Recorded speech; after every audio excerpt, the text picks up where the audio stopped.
All right, so last night the Clippers are able to win their first game of the series in the Western Conference Finals matchup against the Suns. Phoenix still leads the series 2-1. However, after game three, there are some interesting things to point out that happened during the game. Let's get into it. Make sure to like, comment, and subscribe if you have any comments on the Suns or the Clippers and have any predictions of how the series will go from here. Feel free to comment and subscribe because it's fun. I'll be doing more basketball videos throughout the summer.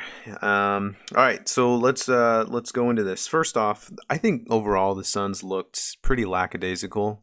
I think they looked as if they kind of were like, I mean, if we lose this game, it's not like the end of the world. We did our thing at home. Let's just maybe study up and go out in game four and get a win there and go finish this out in five. So it kind of seemed like they played with that attitude. There were different plays where there were just too many wide open layups or too many wide open dunks, and plays where guys weren't in the right position. And I think you do credit the Clippers to that for that a little bit. But overall I don't really feel like the Suns came out with a lot of urgency in this game. That's the first note. Also, even when they were defending pretty well, there were a couple plays where just these Clippers can play isolation. We need to keep in mind that even outside of Kawhi, they have Paul George, who was kind of the main scorer on both of the two prior teams that he was on with Indiana and with Oklahoma City. He was the primary scorer of both of those teams. And so he has the experience of being able to be the guy everybody hands the ball to and says, hey, go get a bucket. To a lesser degree, that also applies to both Reggie Jackson and Marcus Morris. And Morris hit a couple shots. I think one of his threes was really, really well contested. George obviously can go off the dribble. He had a couple ones when they were going on their run in the third quarter. He had one where he kind of pulled up from the wing and just rose above his defender and was just able to drain a three. And that's, you're in a rhythm. There's momentum's going your way, and that's definitely something that Paul George can do. Reggie Jackson, also, he was the main option on a bad Detroit Pistons team a couple of years ago. And so while it's not at the highest level, at the highest competition in like the playoffs, I mean, he still understands, like, there's been times in his career where the team is saying, hey, you're our best scorer, go get a bucket. So he's capable. Morris, when he was in New York for his short stint there, he was a guy averaging 20 points in New York. So just something to keep in mind of when you watch this Clippers team, because they really, really can be able to score with a lot of different guys. And a lot of guys can take you one-on-one.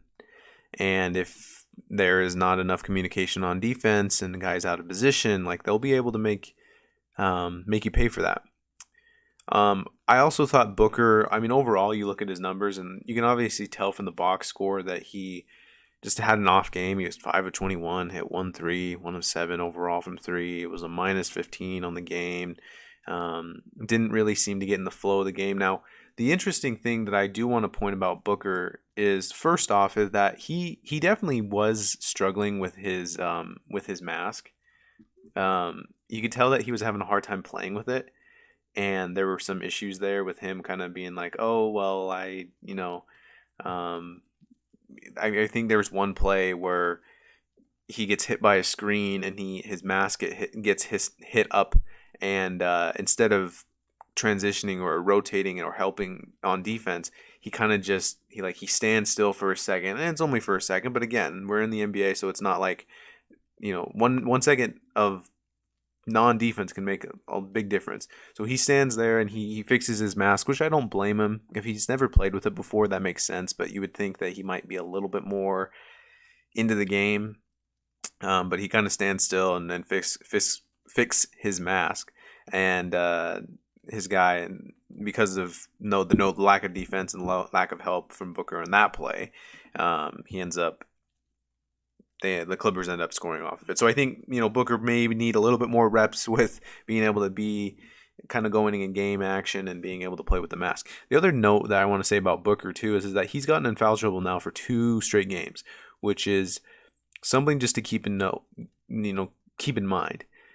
4 fouls last night. In game 2, he had 5 fouls, and so Both of them, he scores a combined 35 points after going for 40 in the first game. So interesting thing, can the Clippers be able to bait him? Because look, Booker's not a great defender. Let's just call it as it is. He's a great scorer, but we're seeing a lot in the league now. Donovan Mitchell applies to that.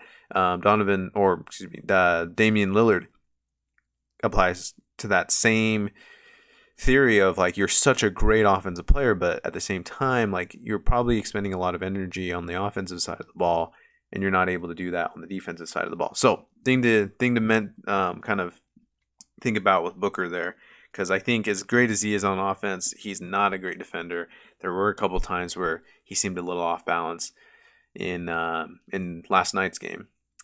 The next thing to mention is that Zubac played very, very well.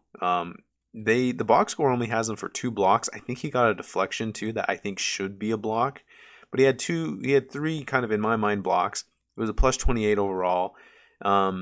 Everybody was saying, they need to, like, they can't hang with Ayton, and, Ayton's obviously dominating on the inside and everything, but Zubac was able to kind of do his thing as well. I mean, Ayton goes for 18 and 9, and Zubac goes for 15 and 16.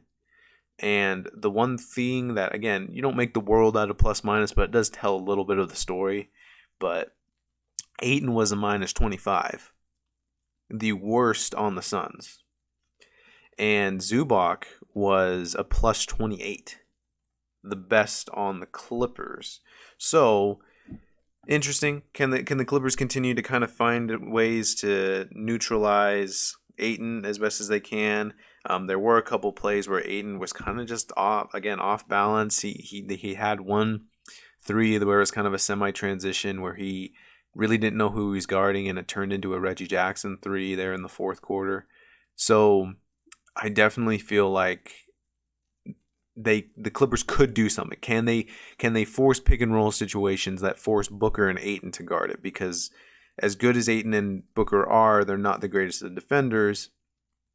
Ayton definitely seemed a little bit confused at different points of the game, and so there was also times where it looked like the Clippers were attacking him and making him kind of be in a weird position or have to play a little bit more defense than he wanted to. But anyway, that's another thing to watch out. How can they kind of attack Ayton and Booker, because they obviously are, were uncomfortable in last night's game. One other quick note, and I think this is a guy that I think every NBA team wants. I know he's not the greatest defender. We keep talking about lack of defenders, but Cameron Johnson, he's played 3 really good games for them, and he's had a good series for them, and he just is a guy who can score. I think he can move the ball around a little bit as far as like keeping it in the blender and making sure to keep rotating the ball on offense. On defense, he's not the greatest. There was one play where Batum cut inside and Cameron Johnson just totally had his back to him and just didn't even know he was there, and Batum was able to score off of it. But hey, he's a long dude that can be able to shoot the 3. And I think the Suns did a good job picking him.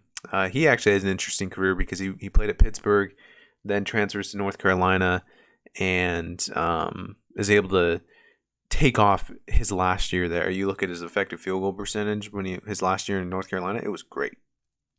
Super good. I think I always kind of wonder with like this whole like, oh, well, he's an older player, so he can't be picked in the top 10. He has to go all the way in the bottom of the first round, or anything like any kind of mindset that's like he's an older player, so he can't be like a guy that you can pick high. Look, there's plenty of dudes that get picked in the top 5, in the top 10 for sure. Really, just in the draft in general, that just don't turn out, and they're not even in the league for 2 or 3 years. He was a guy that I was like, I don't understand why scouts would just say, oh, he's too old, and so he's probably already peaked. Well, I mean, even if that is the case, I mean, I still think he can be a solid dude and be a rotation piece on a good team. And here he is. I mean, he played 30 minutes off the bench tonight, even in a loss. But I mean, he played well. Third quarter run by the Clippers was huge. They kind of just gave it to the Suns there.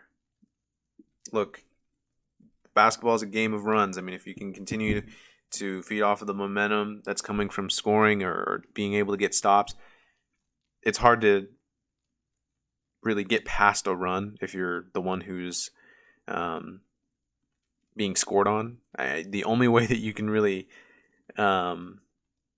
make it out of kind of being in the midst of your opponent being in a run is kind of creating a run of your own. So that you got to be able to do that.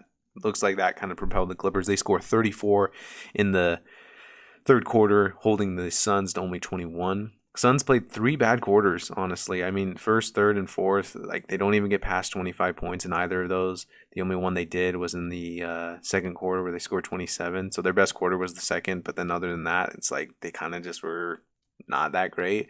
Again, lackadaisical. I think they'll turn it around for game 4 and we'll see a much closer game.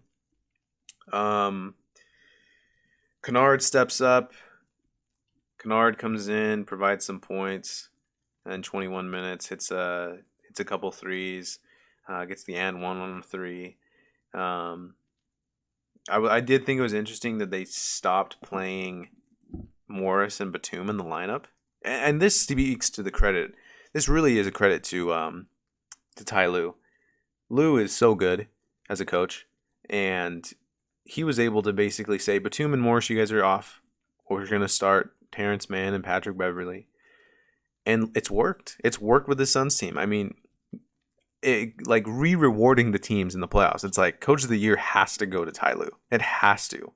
If you're just talking Coach of the playoffs, I should say, should go to Ty Lue. I think the Suns and Monty Williams have done a good job in the other 2 rounds. But, man, I have been so impressed with Tyronn Lue and seeing him coach. Pelicans should have had him. Any other team should have had him, but he goes to the Clippers. He's succeeding there. And great stuff there. So, yeah. I do think the Suns can come into game 3 and win, or excuse me, game 4 and win it. Looking at the early odds, it's a 1.5. It opened as a 1.5 point favorite for the Suns, and now it's like 1. But some places like or what is that? Like DraftKings right now is a pick'em. So, take that for whatever you want. All right, game 4 is on Saturday. Tonight is the Bucks and the Hawks. We'll see if the Bucks can bounce back after losing game 1. And we'll see what happens in this game 4 matchup with this Clippers and Suns team. Take care.